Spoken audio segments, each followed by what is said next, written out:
Marko, živijo, pozdravljen v Links podcastu. Hvala, Marko, pozdrav tudi tebi. To je najboljše M&M. Res je, danes se nam bo enostavno. Najprej morda par besed o tebi generalno, da naši gledalci vejo, kdo je z mano. Torej, dr. Marko Javševec, prodekan za izobraževanje na Univerzi v Mariboru, drugače pa Fakulteta za gradbeništvo, prometno inženirstvo in arhitekturo, tako dolgo ime. Doktoriral na Univerzi v Gradcu za disertacijo Smart Architecture is more than just technology. Ključna raziskovalna področja prefabricirani lahki sistemi, ovoja stavb, digitalna proizvodnja, AI v arhitekturi, trajnostna analiza življenjskih stroškov, BIM, digitalno orodje in podobno. Preučuješ predmet Digital Prefabrication, to je vezano verjetno zelo na modularno gradnjo, na sisteme, komponente in podobno. Morda prvo vprašanje, kako je tvoja pot če lahko majčkeno poveš, od te praktične arhitekture v biroju šla potem proti akademski? Jaz bom rekel, ker sem že študiral v Gradcu na Tehniški univerzi, smo bili malo bolj potisnjeni, bomo rekli, v tehniško stran arhitekture. In tam nam je kar hitro bilo predočeno, kaj vse je mogoče že takrat z nekimi digitalnimi orodji, kaj se da že takrat zrobotizirati. In potem je bil še en izlet na industrijsko oblikovanje, Joanneum, ki je tudi v Gradcu. In tam so 1999-2000 že nekaj prefabricirali, so imeli že CNC stroje. Jaz sem tisto samo gledal, mi pa vajeni, pa vse ročno delati. In potem pride delo v biroju, ker sem jaz že od začetka risal z Archicadom, nekako bi me vleklo 3D modeliranje, delati digitalni dvojček, da stranka lažje razume 3D. Potem pa pri teh zgodbah me je najbolj jezilo vse skupaj vedno printati v 2D. Se pravi, iz 2D skice, 3D model in potem nazaj v 2D, da se lahko sporazumevam z gradbiščem. In je zanimiv bil ta proces, bom rekel, v prvi koraki v biroju, predvsem pri enodružinskih hišah, je bil zelo mukotrpen zaradi te razpršenosti informacij, miskomunikacije na gradbišču, tako da me kar hitro začelo vleči, bom rekel, v neko prefabrikacijo, v neko natančnost, v neko večjo kontrolo gradnje.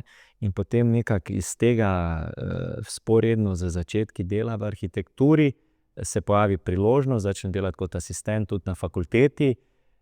In je potem bila konstantna ta menjava informacij, se pravi iz prakse, iz tega, kaj sem spoznal na gradbiščih v projektiranju skupaj s kolegom Stojanom, pa potem do dela z študenti mladimi, ko vidiš, da te generacije popolnoma drugače razmišljajo o delu, o sodelovanju, o načinu pridobivanja informacij. In potem pa spet nazaj v neko, bom rekel, generacijo X na gradbišču, ki pa dela vse in the old ways, tako rečeno. Tako da ta fragmentiranost teh informacij me je potem potiskala v to, kar sem potem tudi doktoriral. A pa si videl kakšno razliko konkretno med našimi univerzami pa avstrijskimi, ali pa Maribor, Graz? Zdaj, Maribor takrat še ni imel arhitekture, Ljubljana je imela, sprejemne sem tudi moral delati v Ljubljani takrat. In ker sem se imel to srečo, da je sošolec iz srednje šole in zelo dober prijatelj, sosed, študiral v Ljubljani, jaz v Gradcu istočasno in smo se dosti pogovarjali. Se pravi, in je bila največja razlika ravno to tehnično znanje, ki sem ga dobil v Gradcu, napram tega tam pa je bilo dosti večji poudarek na kontekstu, na konceptu, na prostoru, ki sem ga tudi dobil v Gradcu, ampak to tehniško znanje mi je zelo koristilo potem v praksi. Bom rekel, da sem bil isti trenutek po fakulteti zelo uporaben že v biroju. Saj podobna razlika ne bi bila tudi že zdaj med Ljubljano in Mariborom? Mogoče na začetku se mi zdi, da se zdaj nekako ujemamo počasi. Jaz bi rekel, da je naša velika prednost to, da smo začeli z predavatelji iz prakse, se pravi arhitekti, ki prakticirajo, gradbeniki, ki prakticirajo, ki pridejo kot gosti na študije, na glavne predmete In potem ta pisanost teh profesorjev da res ene izjemne izkušnje študentom, da pol dobijo različne feedbacke iz terena, kako pristopati k projektu, kaj so težave.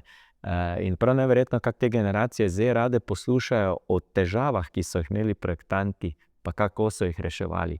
Prav uživajo v teh reševanjih problemov. No? Saj to je to povezovanje, po katerem se skozi hrepeni prakse in univerz. V svojem doktoratu, posebej pri ocenjevanju prefab Wolfstaba, kaj je bilo največje odkritje? Pa morda presenečenje? Definitivno največje presenečenje je bila najprej ugotovitev, kako nizki so ti stroški projekta napram vseživljenjskim stroškom, recimo 50 let objekta, ne, je tam nekje izračun, da je sam projekt, govorim arhitektura, statika oziroma konstrukcije, strojne, elektro, da je nekje samo 2%.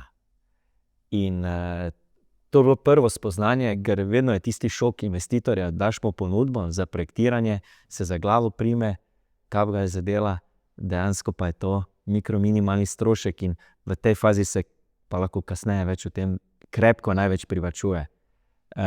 Druga stvar, ki pa je bila, ne, pa je vedno, koliko bo me stala gradnja. Ne?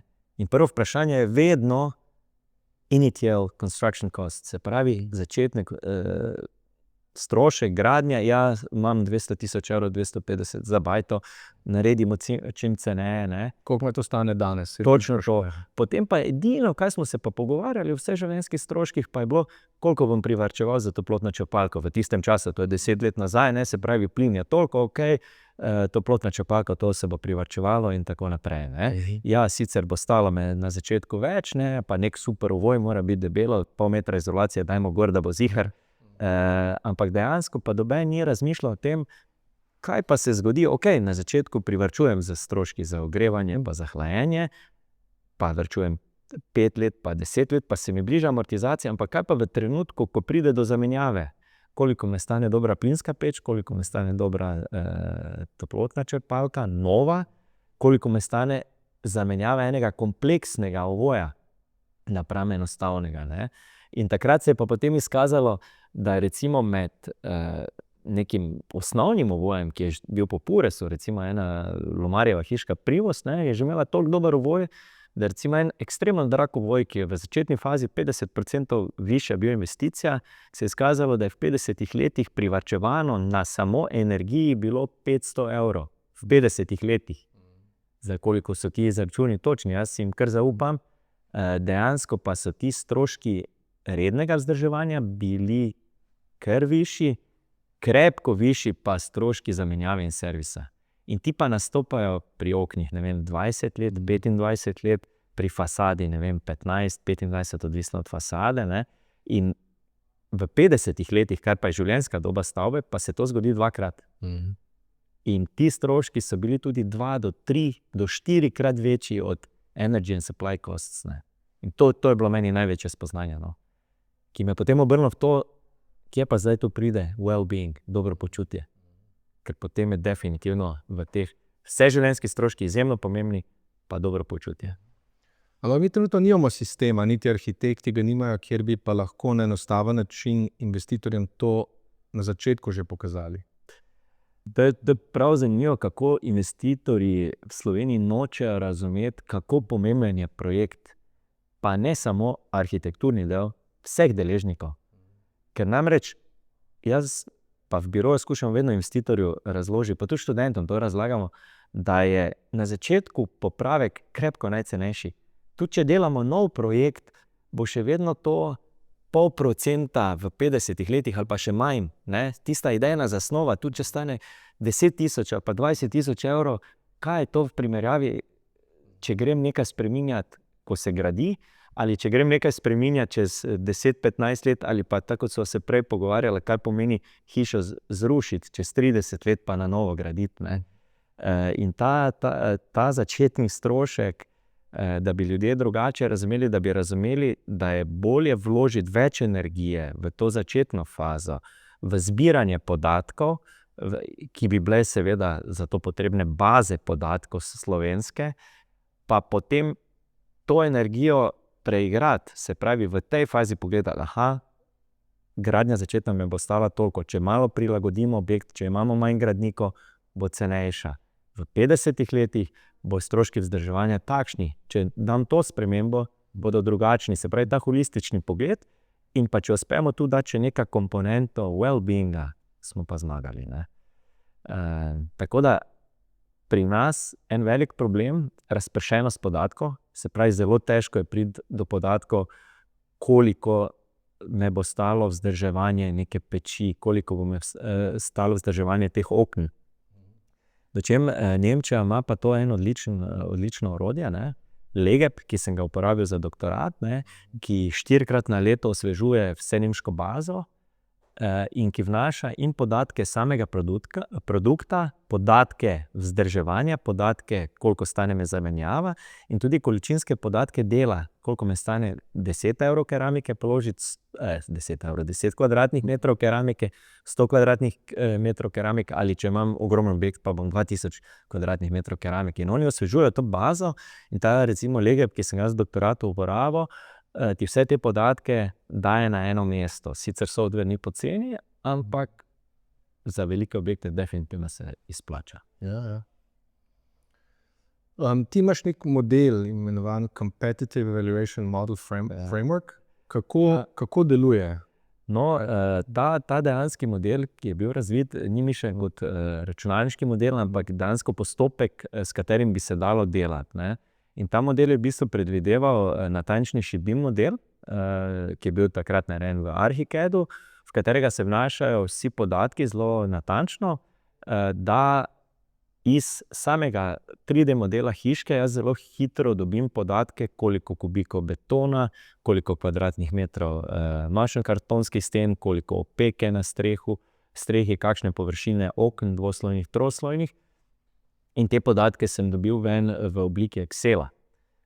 Se pravi, je pa trebalo tu kar nekaj prilagoditve Archicada v tistem trenutku in največjo težavo pa je predstavljal vmesnik, ki ga ni, ne, med takšnim softwarom za LCC, kot je recimo Legep, ali pa upam, da bo slej ko prej vaš, in tem Archicadom, ne, še vedno je to predstavljalo potem manualni vnos, pri katerem je lahko prišlo do napake ali pa ne. Se pravi, kar en kup dela bilo, da potem vnesemo te podatke v Legep, ne. In v bistvu sem jaz želel čim bolj poenostaviti, kako v idejnem projektu že priti do toliko natančnih podatkih, da lahko investitorju predstavimo, glej, hiša te bo stala toliko za zgraditi, toliko pa te bo stala v 50 letih. Kar impresivno, ko bomo to imeli, bo to kar sprememba. Se strinjam, se res strinjam, ampak ravno dostopnost teh podatkov, ne, ker pri nas jih skrivajo, ne dobiš jih kar tako. Ja. Pogosto namenoma. Ja, Absolutno. Če je neki interes. Ja. Ok, zdaj ti učiš predmet Digital Prefabrication, se tako imenuje? Digitalna prefabrikacija. Ja. Kakorkoli, kako bi rekel, da to so stvari, ki so povezane z modularnostjo, z prefabrikacijo, kako se to znanje prenaša v Sloveniji oziroma kako slovenska podjetja, glede na to, kaj ti učiš, kako vidijo te koncepte in koliko so v Sloveniji razviti? Zdaj, pač gradbeništvo je problematično, ker se ekstremno počasi razvija, ne. Jaz predvidevam, da če bi se avtomobilska industrija s to hitrostjo razvijala kot gradbeništvo, kot panoga, ne, bi verjetno še danes na parni motor vozili. Ampak zanimivo je to, ne, se pravi, nekako v dveh smerih gre ta predmet, ne. Ena je nove tehnologije prefabrikacije, se pravi klasične, kot so CNC rezanje, laserski razrez, potem novejše, kot je 3D print, in skušanje prikazati študentom, kako lahko na eni strani parametričnim modeliranjem, z spreminjanjem nekih minimalnih parametrov znotraj gradnikov, prihaja do različnih oblik, da niso omejeni, na drugi strani pa kako natančni, optimizirani in brez odpada so lahko z digitalno prefabrikacijo. Tretja stvar, ki tu prihaja noter, je robotizacija, avtomatizacija, kjer skušamo, zdaj imamo prvo robotsko roko na fakulteti, kjer skušamo pokazati, kako te neke repetitive tasks zelo enostavno delamo tudi z roboti, ne? Iz Kitajske to fejst prihaja in dejansko bi to, po mojem, bilo izjemno uporabno tudi v leseni prefabricirani gradnji, samo je vprašanje časa, kdo bo upal investirati pravi čas v to. Skratka, nekako jim skušamo te tehnologije prikazati na ta način, da ko bojo oni prišli na trg, oni ne bojo eksperti v tem, ampak bojo poznali smeri, v katere lahko grejo, kjer se lahko doizobrazijo. In ogromno študentov ta hands-on approach izjemno zainteresira, ne? Se pravi, ta experience learning, to je nekaj, kar je za to generacijo, ne? Zdaj, kako se pa to odraža na našem trgu? Žal ne dovolj, ne? Se pravi, vem, da GIC gradnje zdaj končuje ta MCTG center, ne, za razvoj, ampak oni so nekako tisti, ki so služili prefab betona in tako naprej. Potem Lumar, Kager skušajo tudi, so zelo daleč, če bom rekel, za CNC, recimo, za to avtomatizacijo, ampak vseeno še to ni digital to digital. Se pravi, še vedno gremo skica, digitalni načrt, nazaj v 2D načrte, ta bo naredil delavniške načrte, tisti bo pripravil CNC za rezanje, ne? Zakaj ni mogoče iti digital to digital? Bilbao, ne? Guggenheim muzeju, ki so ga odprli 99, je bil že digital to digital. Pri, mislim, da preračunano okoli 200 milijonov evrov investicije takrat, ki se je amortizirala v 9 mesecih za mesto. Noro. Ja. In to mi manjka, ta digital to digital. In se čudim, zakaj tako počasi. Po drugi strani pa vem, no? Ker je pač taka industrija, da je fragmentirana in da je težko investirati v nov razvoj, pa naučiti ljudi, pa da bo zdaj ti nove tehnologije uporabljali. Ne? V teoriji bi lahko nekdo presekal, pa naredil eno tovarno, ki bi bila tako koncipirana v celoti, ampak je to veliko tveganje in velika investicija. Ne? Jaz upam, da bo vaše orodje digital to digital. Ja, mi tudi. Kar se tiče teh ovojev stavb, kjer se posebej ukvarjaš, kaj pa so največje kompromisne točke pri teh ovojih, kar se tiče stroškov, trajnosti, energetsko učinkovitost? Kje se splača prefabrikacija, kje ne? Zdaj, takšno, ko je stanje slovenskega trga, ne, je prefabrikacija najlažja pri enodružinskih hiškah, ne. Ker je najbolj kontrolirano in velikost in investicija in tudi se mi zdi, da počasi investitorji začenjajo razumevati, zakaj je digitalna oziroma zakaj je prefabricirana hiška takšna prednost za njih, ne. Se mi zdi, da te generacije, ki pač prihajajo, Gen Z, pa kot investitorji, njim je ekstremno pomemben čas, pa njihovo dobro počutje, ne. In znajo zelo dobro ceniti, kaj bo za njih pomenilo, da on ne bo vsak dan prisoten na gradbišču, ampak da bo nekdo optimizirano in natančno zgradil v točno določenem terminu, ne. Zdaj pa, kar se pa ovojev samih tiče, je pa zelo taka, težko je najti, treba je najti pametno mejo, ne. Dokot iti v tehnološko razvit ovoj z ekstremnim faktorjem prevodnosti, prilagodljivim faktorjem prevodnosti, z ultratehnološko fasado, ne. Kje se staviti, ne? Se pravi, dokje še jaz dobivam prednost, ne? Jaz mislim, da je dosti bolj pomembno to, da večina teh prefabriciranih ovojev, se pravi, ko govorimo o leseni panelni gradnji ali kakršnikoli drugi leseni gradnji, zaradi mene tudi frame ali kakokoli, se mi zdi, da je najbolj pomembno to dobro počutje. Se pravi, jaz sem prepričan, da nekdo, ki 5-10 let živi v prefabricirani leseni hiški, ne bo šel živeti v betonsko, ker se ne bo dobro počutil. In to dobro počutje se mi zdi, da je dosti bolj pomembno na ravni ovoja, kot to, koliko bomo privarčevali z energijo, ker je težko, ne? Ker je že sam pures toliko dvignil vse kazalnike, vse parametre, ne? Da tu zdaj velikih razlik več ni, ne? Je že osnova toliko dobra, da ni več take razlike, kot je bilo recimo pred 20-30 leti, ker so bile prefabricirane še veliko energetsko učinkovitejše hiše, v čem dan danes pa je po moje to dobro počutje v takšnih hiškah tisti ključni faktor. Kako bi pa rekel, da umetna inteligenca vpliva na arhitekturo danes, pa kako se ti zdi, da bo vplivala jutri? Ja. To pa je zdaj taka zgodba, tisti eni se bojijo, ne? Pravijo, zdaj pa projektantov več ne bo treba, ne? Eni so celi srečni, ne? Ja, bomo se nadgradili, ne? Jaz sem tisti, ko je izjemno srečen, ne? Ne vem, danes se mi zdi, da izjemno skrajša neke postopke, ne? Neko opičje delo, nek bullshit delo, ki je pomenilo kreativnost, dajmo na 5 minut, pa 3 ure delamo neko ponovljivo nalogo, preoblikujemo cel projekt na nov požarni red, ker tam nismo spravili neke vertikale, ne. Če lahko jaz to z umetno inteligenco skrajšam na 5 minut, sem najsrečnejši človek na svetu. In danes je umetna inteligenca v projektiranju najprej bila prisotna nekako v arhitekturni vizualizaciji, v tem konceptualnem delu, se mi pa zdi, da vedno bolj prodira v vse procese arhitekturnega dela, ne. Pričakujem, da v naslednjih 5 letih zagotovo bo tistega arhitekta, projektanta, ki bo znal dobro uporabljati orodje umetne inteligence, ga bo definitivno nadgradila. Ampak to je spet odvisno od generacije, ne. Se pravi, če vzamemo generacijo X, se pravi baby boomerse, ne, tam nekje do 81, tisti so uporabljali tehnologijo s težkim srcem ali pa ker so morali. Potem pridejo milenijci, ki jo uporabljajo, ker je kul, ker je dostopna, ker so to odlična orodja, ki jim olajšajo delo. Ker so bili bolj rojeni z njim. Ker so bili rojeni, ampak pol pa pride Gen Z, ne.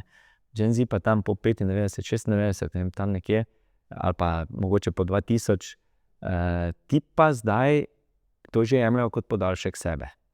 Se pravi, ni več to orodje, to je podaljšek mene. In zdaj prihaja Gen Alpha, ne, ki pa je se rodil z telefonom na roki zalepljenim, se pravi tam 2.5, 2.6, iPhone je že tu, ni še, pride, čez 1 leto. Ampak ti bojo pa gledali na umetno inteligenco kot podaljšek sebe, kot nadgradnja sebe in si po moje sploh več ne bojo predstavljali dela brez nje.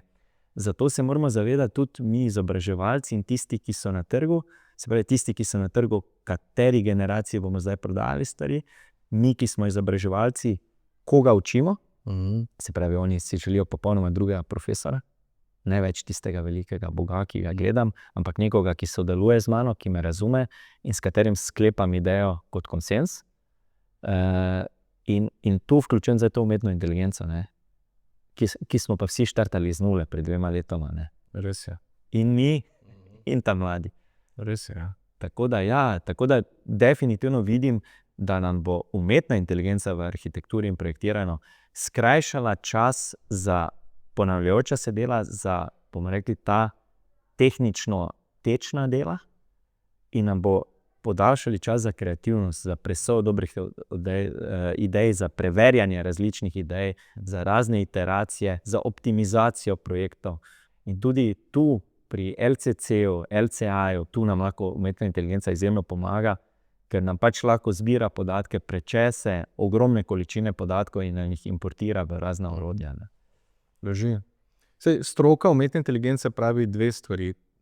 Primerjajo z industrijsko revolucijo, kjer so se vsi bali, da bodo izgubili službe, ampak v bistvu se je zgodilo samo to, da so najtežja dela bila pravzaprav razbremenjena in ljudje se jim je spremenila narava dela, ne. In zdaj pravzaprav se dogaja enako in govorijo, da tisti, ki bojo umetno inteligenco sprejeli in uporabljali kot orodje, bojo še bolj uspešni kot prej, tisti, ki bojo pa zavračali, bojo pa dejansko izgubili. Drži?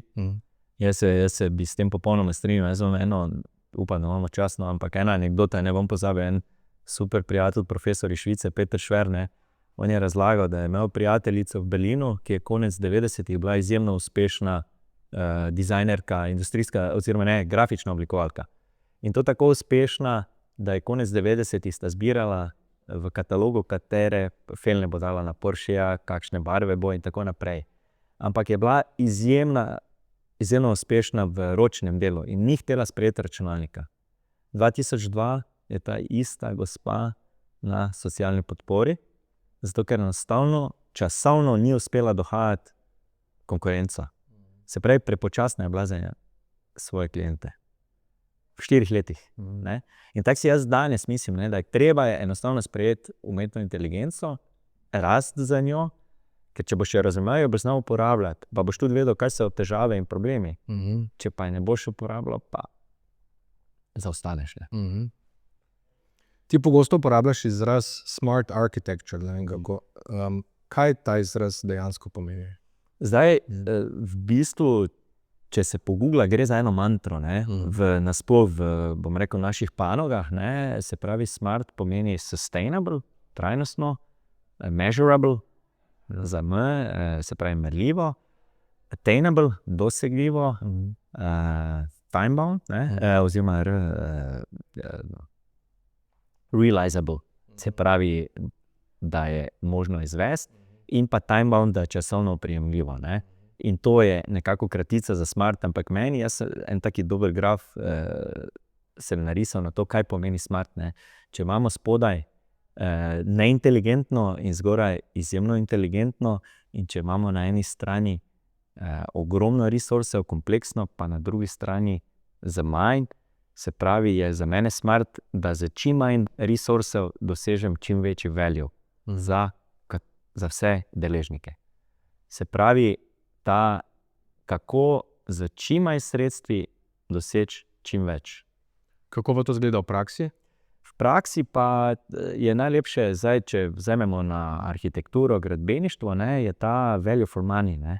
Ker vedno se bomo pogovarjali o denarju, o ekonomiji, ne, in če imamo recimo zgoraj na imenovalcu function, se pravi funkcijo, se pravi, kaj dobim, spodaj pa bi jaz dal to, delil bi to za life cycle costs, ne.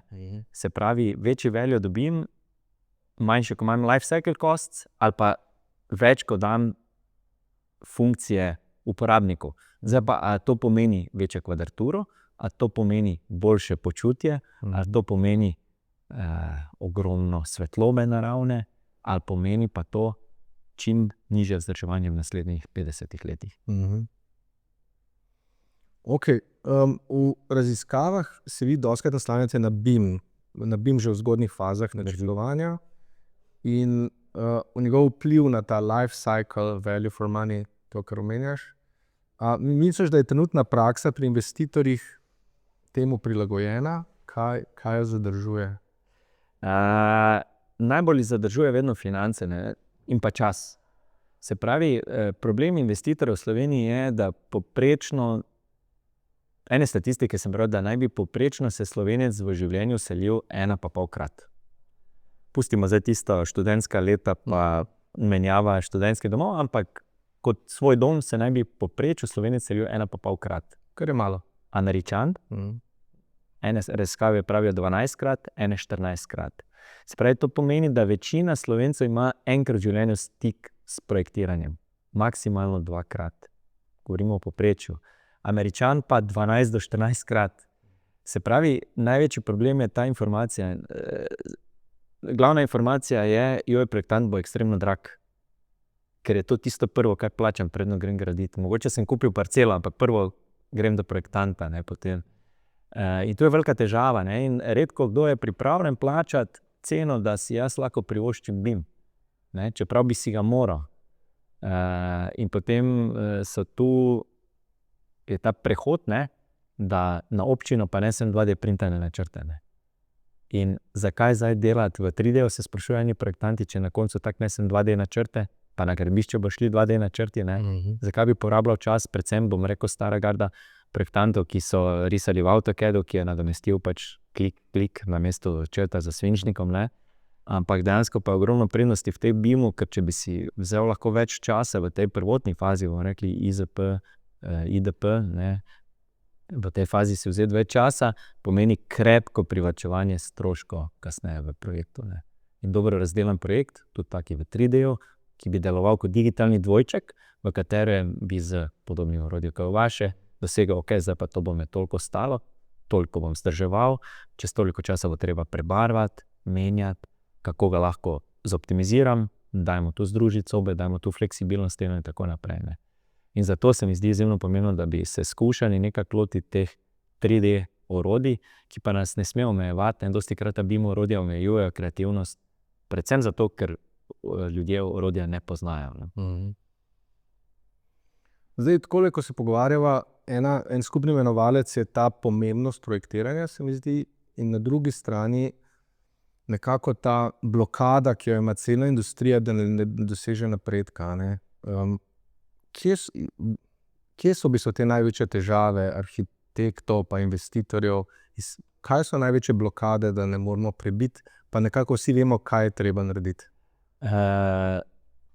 Dobro, mogoče niti ne toliko projektantov, ne, ker zdaj pri projektantu je bolj strošek učenja, pa se naučiti nek nov software, pa nova orodja in je mogoče malenkost nižji strošek, ne, največje za investitorja, predvsem pa za izvajalce, ne. Se pravi, noben ni pripravljen riskirati financ, ne, pa iti se nekaj novega, ne, dajmo sprobati to, mogoče bo pa v redu, kaj pa če ne bo, ne. Se pravi, jaz mislim, da je v Sloveniji vse splošno največja težava, da tudi pri razpisih, ne, vedno se gleda samo najugodnejša ponudba. Ne. Ja. In kako implementirati zdaj LCC, dobro počutje, LCA v paket ponudbe. Če bi to uspeli, ne, da to zapakiramo v paket ponudbe, potem mislim, da bi tudi investitorji prvo bili prisiljeni, pol pa bi po prvih uspehih razumeli ta preskok v razmišljanju, ne. A je podobno pri modularni gradnji, recimo? Zakaj se bolj ne razširi navkljub nekim zelo očitim prednostim, ki jih ima? Jaz mislim, da je pri modularni oziroma prefabricirani gradnji največji problem indoktrinacija, ne. Se pravi, iz časa naših staršev pa dedekov, babic, hišo je treba zazidati, ne. Treba imeti trdne temelje, ne, da če bo prišlo neurje, da se ne bo zrušila, ne. Glej v Ameriki, kako jim je odpihnilo te hiške, ne, kar pa v bistvu niti malo ni res, ne. Prefabricirana gradnja je in odlična. Prvo kot prvo je 100-krat boljša za dobro počutje, natančnejša, časovno krepko bolj oprijemljiva, protipotresna.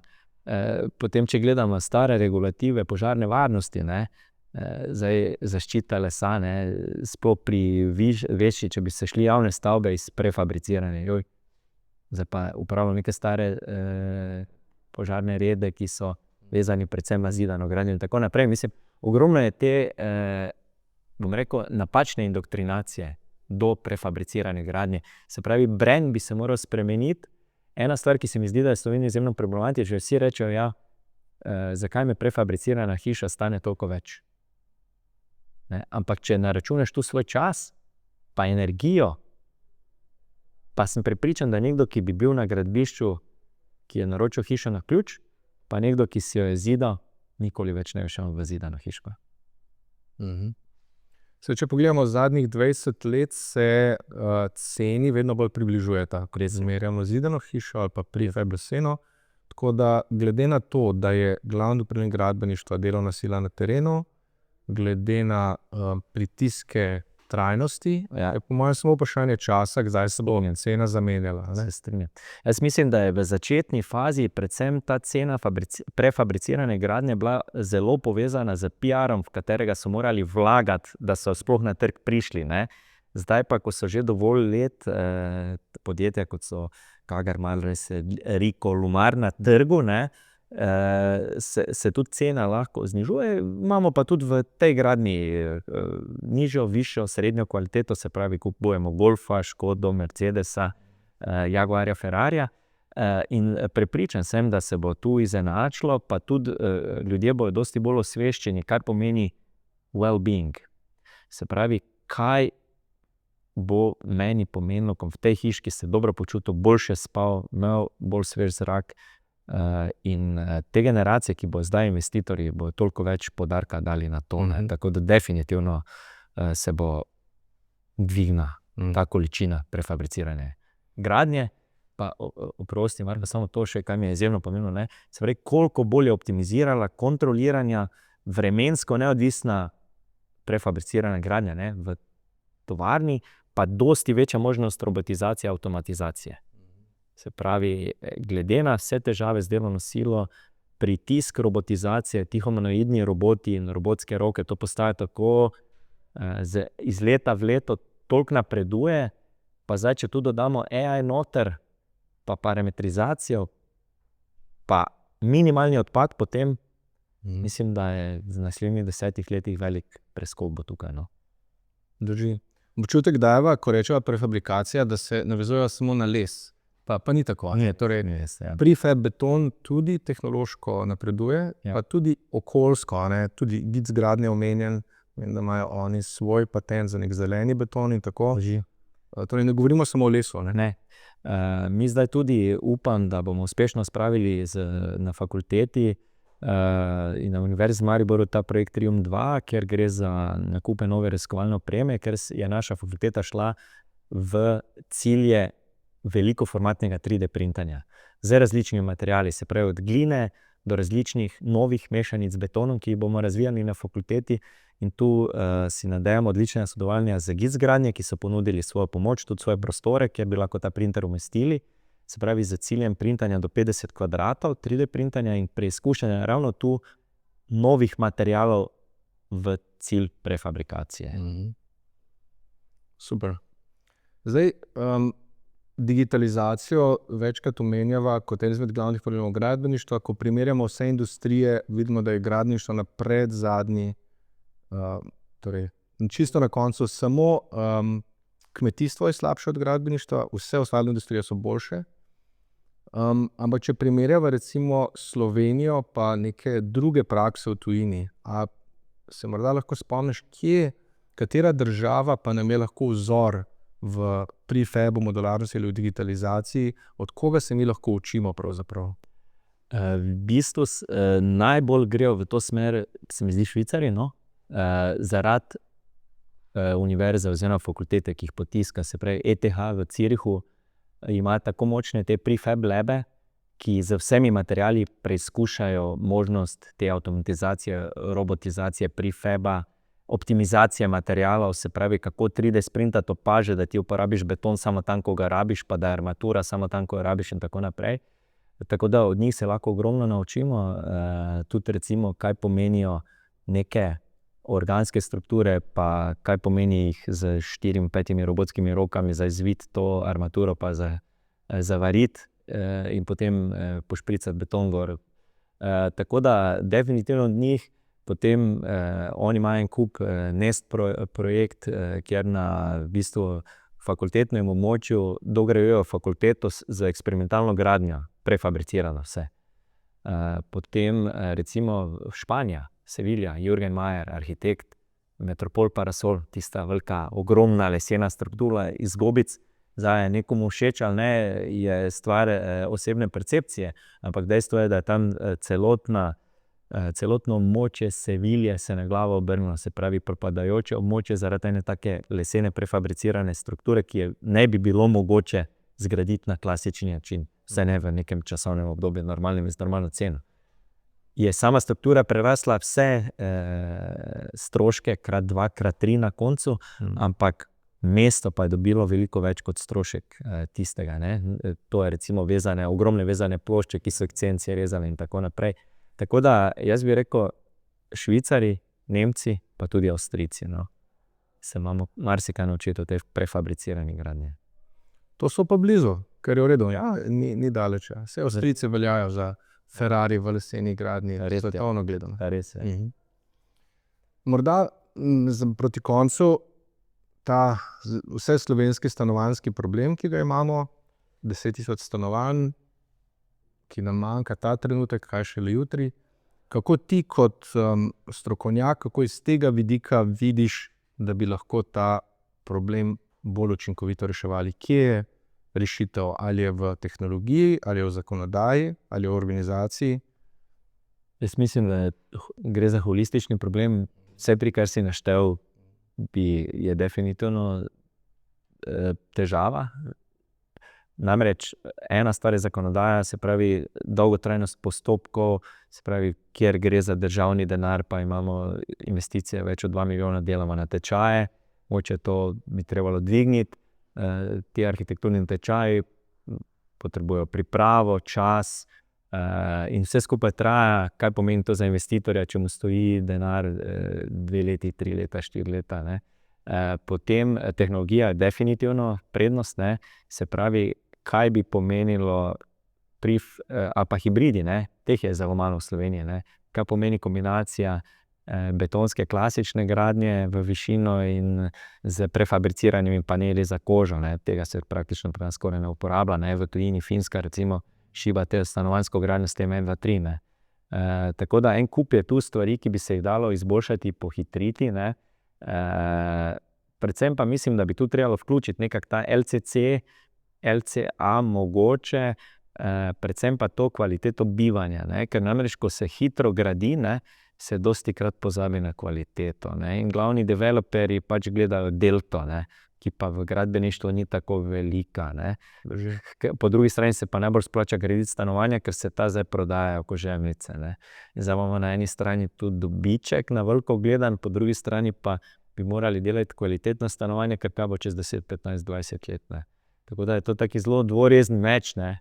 Želimo si čim hitreje priti do stanovanj, po drugi strani pa si želimo kvalitetna stanovanja. In zato se mi ravno tukaj zdi, da ta prefab tehnologija bi znala tu zelo izboljšati to polje. No? Še zadnje vprašanje, glede na to, da si profesor, kaj je tvoj nasvet tistim, ki razmišljajo o študiju arhitekture ali gradbeništva danes? Kaj je drugače, sploh te generacije alfa, o kateri govori? Ja, Pa morda starejšim, ki... Ne, ker vedo, ne, da dejansko zdaj prihaja alfa generacija v prve letnike od 2. leta naprej in naj bojo čim bolj odprti do različnih idej, naj se ne jezijo na profesore, ki so si različni, ne, ker vsaka ta izkušnja jim bo dala te soft skills, ne. Jaz mislim, da je na nas, profesorjih, da razumemo raznolikost te generacij napram nam, ki zdaj prihajajo, oni pa da razumejo, da smo mi druga generacija. Ne? In dejstvo je, da vse te generacije, ki zdaj prihajajo, bojo AI uporabljali v vsem svojem delovnem procesu in zavedajo pa se naj, da oni tudi, če najboljši AI danes naredi odlično predavanje, mu to ne bo nadomestilo socialno druženje na fakulteti, kakršnikoli, ne samo gradbeništvo in arhitektura. In ti soft skills, ki jih bodo pridobili, so ključne. Zdaj, če gledamo, kaj iščejo delodajalci novi, ne, to so pa lastnosti, ki jih morajo pridobiti na fakulteti in to bi jim jaz podal, ne, se pravi kreativno razmišljanje, kritično razmišljanje, pa ta občutek, socialni občutek do dialoga, do pogovora, kako nastopiti do drugih oseb. To ne bodo dobili iz knjig, to bodo dobili na fakulteti, na neformalnih druženjih z drugimi študenti, pri pogovori, pri debatah in tako naprej. Super, po tem pogovoru bi bila moja ocena, da si ti kot profesor izjemno napreden in proaktiven, tako da zelo primeren, bi rekel, za te nove generacije, kar se mi zdi ključno, ker je način učenja drugačen. Je, absolutno. Ja. Marko, hvala za ta pogovor. Meni je bil izredno zanimiv. Upam, da bo tudi kakšen od tvojih študentov poslušal, da vidi še drugo plat. Bo to prva stvar na izpitu, kaj bomo morali znati. Kje sem se, ampak ja, definitivno, Marko, hvala tudi tebi. Zelo veselilo in upam, da najdemo še kakšen čas za kakšno drugo tematiko. Velja, srečno.